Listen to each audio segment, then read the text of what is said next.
histoire Christophe Colomb nekk na histoire boo xam ne kenn du ko fàtte ñi nga xam ne fekkew ñu jamonoom sax dégg nañu histoire am ba tax na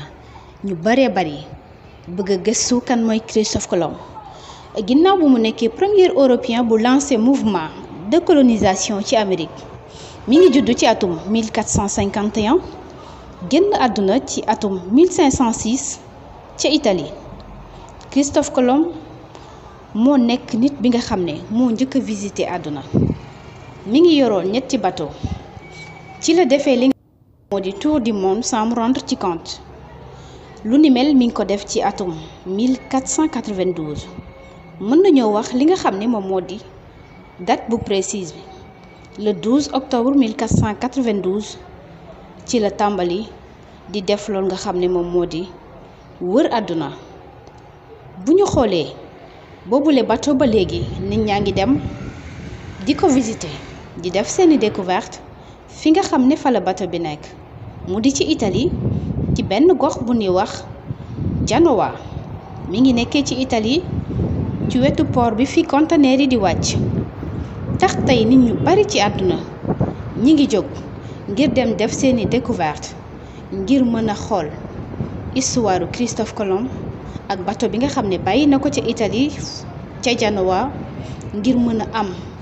lu ñu expliquer wala lu leen gën a leer ci histoire Christophe Colomb. li waral ñun itam ñu jóg sol suñuy dàll ngir dem découvrir yi bateau bi nga xam ne moom la Christophe Colomb yoroon ci atum 1492 bi muy wër àdduna. bateau boobu ba léegi mi ngi existé te nit ñu bari ci àdduna bi rawatina tubaab yi dañuy ñëw fii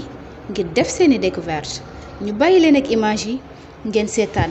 ndaka la bateau bi bindoo fi nga xam ne fi la bateau bi nekk ak li wër bateau bi.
Come back